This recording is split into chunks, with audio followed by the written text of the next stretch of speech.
What's up, guys? So I mentioned in the previous video I was going to take this thing for a ride with y'all with the camera. So that's what we're about to go do. I gotta go to town, get some water wetter, and it sounds kind of weird, I know, but what it is essentially is the drag strip you can't run coolant. So what we're going to do is go to town and get some water wetter, they call it, and we're just going to fill the radiator full of water and the block full of water, and then put that stuff in it, and it's supposed to help lubricate stuff and keep corrosion and stuff from happening inside the engine while we're just running water in it.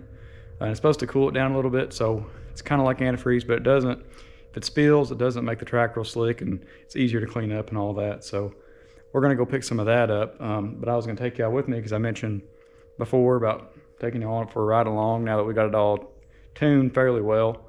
I still got to tweak it here and there, but we got her pretty well dialed in. I'm gonna go check the fuel real quick because we don't have a fuel gauge, so I have to manually check it. Hopefully we can address that issue soon, but right now it's not that big of a deal. Although whenever we're under boost, it might be a big deal because I really don't want to run out of fuel. So we'll check it out real quick, see what we're at. So that's what I thought we had, about half a tank in there.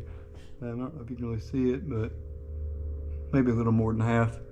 I need to drain some fuel out of this because I think I mentioned it previously. I had a fuel leak and I tried to fix it by putting more thread tape in it, and of course that didn't work out too well. I think I need to double layer it or something because it still is leaking out of one of my fittings. It was leaking out of all 4 fittings down there, from my filter to my pump to my other filter, but we got it now down to just one leaking. So I think I can just pull that one back off and fill the threads in better with some tape, thread tape.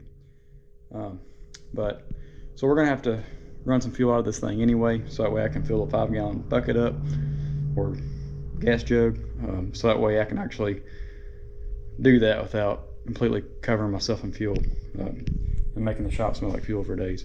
So I'm gonna run to town real quick and get that, and also I was gonna try to pick up a whiteboard or some type of board or something so I can kind of draw some of this stuff out, because I was gonna go over in one of my next video, it should be the turbo setup on this, and I kind of wanted to draw it out for some people, just in case they're curious about how I'm doing it or what I'm planning on doing with it as far as the boost control stuff. So I'm gonna stop in at Walmart and see if they got something like that I can just draw it up for you guys, make it a little easier for y'all to understand and for me to demonstrate.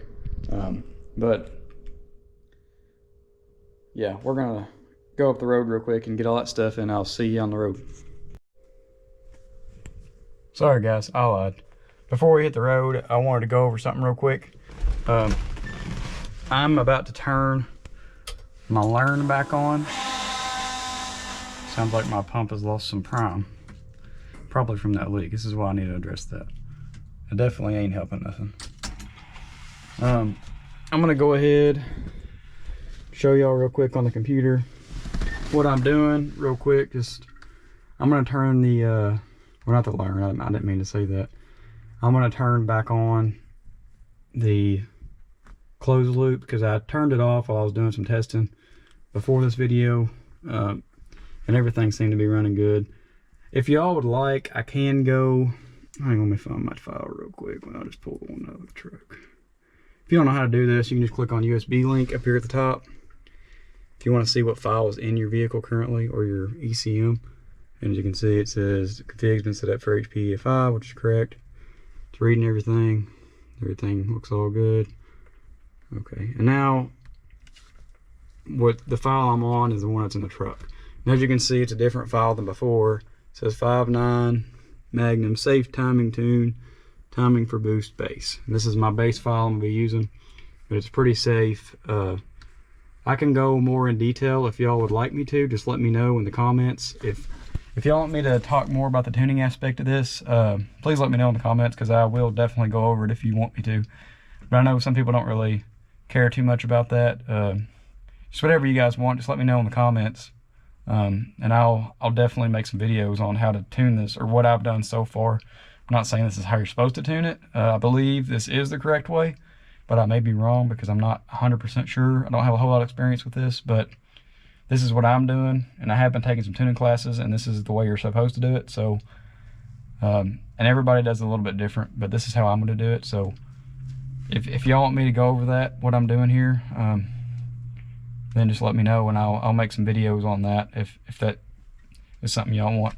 But anyway, I was just going to show you this real quick in case somebody didn't know how to do this and they have a Holley EFI system. I'm going to turn the learn back on, which all I got to do, or not the learn, I keep saying that, the closed loop. The learn's a different table.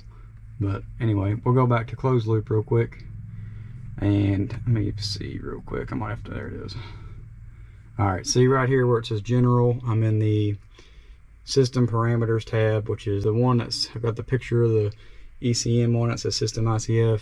Since we are actively connected with the computer, it won't actually let you change a whole lot of stuff. You'd actually have to get off the computer. As you can see, it says it's online, so right now it's communicating back and forth with the ECM. You'd have to go offline with this file still open. It'll be open on your software and your computer and not on your ECM. So then you can make some major changes, because it'll have to rewrite some stuff if you make major changes like that. It can't do it while it's actively talking to it. But that's regardless of what we're doing here. So all you do is just, as you can see, it says ECU configuration and closed loop / learn. That's the one we're going to click on. And as you can see, I got it turned off right now. So I just click this little check mark, and now it'll be active. And like I said, if you guys want to know more about that, I can go more into detail on what the closed loop does, how it works, how you can set it up, and that kind of thing. But that'll be it for now. I do want to mention too, before I go on this drive, this thing does have an exhaust leak. There is some like black, you can see where carbon's been coming out of where it's leaking at on the header. I'm not worried about that, because we're about to put a turbo system on this, and that issue should be eliminated once we do that. I think it's my gasket, it's just blown out, and I did reuse that gasket, so it doesn't really surprise me. But it does kind of puff some, you can actually feel it. If you run your hand over it, you can feel it puffing some air out right there. So it's got an exhaust leak up there, so you'll hear it ticking. That's all that is. It's not a lifter tick or anything like that. It's just a header leak. I just wanted to throw that out there. It shouldn't hurt anything, because I don't believe it's going to hurt the valves or anything like that. I don't think it's a big enough leak for that to happen. But it does, you can obviously tell. I don't know how well you'll tell in the video, but it does have like a ticking noise. Just disregard that. That won't be there forever. Whenever we do the turbo kit, it should be gone. And this thing does have brand new lifters in it all the way around. So I'm not worried about it. The engine should be in good mechanical condition. Just disregard that noise that you might hear. But anyway, so we'll catch you on the road. Alright guys, so we're just going to cruise for now. But as you can see though, it cruises pretty good. I got my laptop over there so I can tag along if I need to. But right now I'm just driving up to town, so I just figured I'd tag y'all along. Oh, it's a pretty nice day, you know.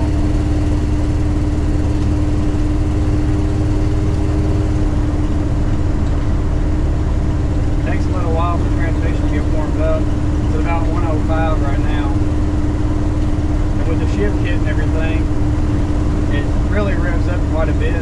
I could probably adjust that. If I were to mess with the throttle kick down cable and the link is down the bottom, I could adjust it to make it not rev up so high before shifting. But it usually calms down once the transmission gets some temperature in it. And whenever it's cold, I just take off. It don't really want to shift too great. It revs up to about 3,400 RPM before it tries to shift.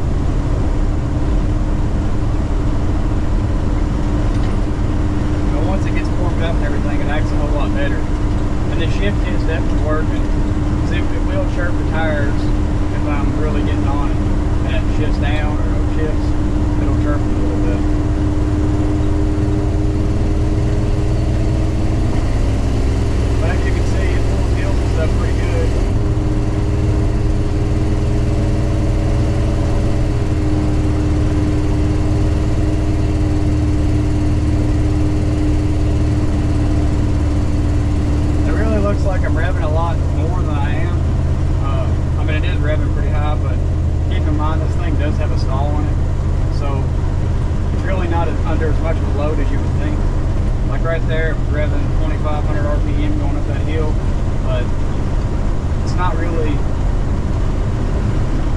using that much of the engine. It's just stalling up when it's going up that hill.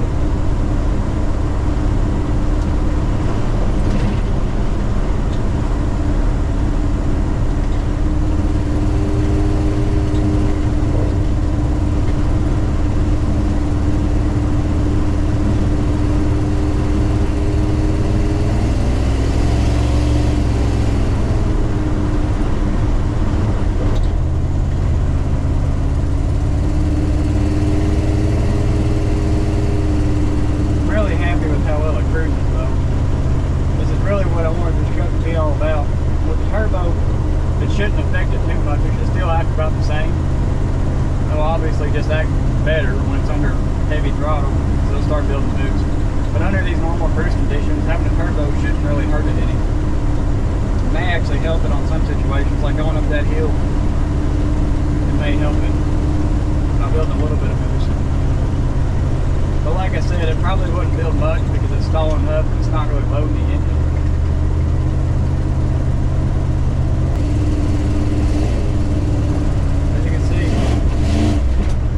Very responsive under a little bit of throttle input. And it doesn't buck or nothing like the carburetor used to. I had some problems with sputtering whenever I would get on a little bit with the carburetor.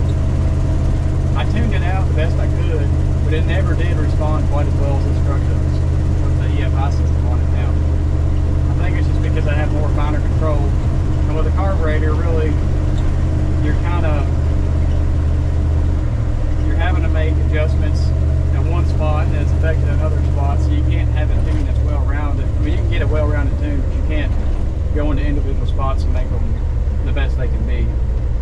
Versus with EFI, you have the capability of doing that. Don't get me wrong, I'm not saying that carburetors are bad because of that, because you can get them pretty dang close. But just the amount of time it takes to dial something in like that versus with the Holley EFI system, it's just night and day difference. I can do these changes so quick, and maybe it's an experience thing with tuning carburetors, but it's just a lot easier whenever you can go in and change individual things without affecting everything else.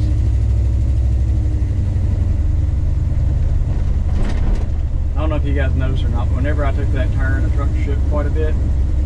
That is because I have the welded diff. I'm just going to let y'all know what's going on there. It's not about to, rear end's not about to fall out or nothing. It is welded, so it does shake when you turn pretty sharp like that.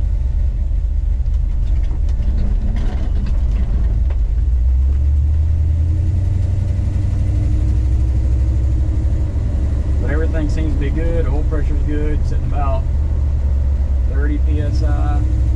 Give it a little throttle, it goes up. Voltage is good, 14 volts. The wide band, my wide band gauge is not hooked up, it's on the dash, but I know it's good based off the computer. And I have closed loop on, so if it's not good, it'll change it. But the coolant temps look good, fuel pressure's good. Vacuum's sitting about 16 here at an idle. Transmission's 156. So everything seems pretty good. And I can hear my fan running up there, so I know it's working.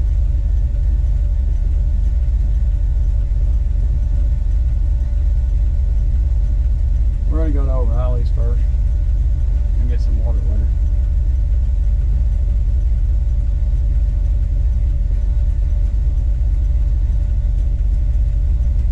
Another thing I like about this cam and this stall is it's really not shaking a whole lot while I'm sitting here at an idle, and I'm able to hold the truck still, which is really nice. You got to watch that if you go too big of a cam or not enough stall.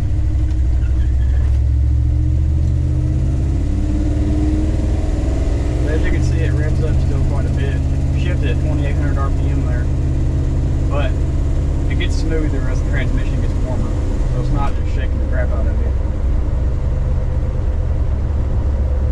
But I'm really satisfied with the way the transmission's working right now. I know y'all seen the last video and the transmission ain't looking too hot, but like I said, I'm not worried about that. We're going to put a different transmission in anyway,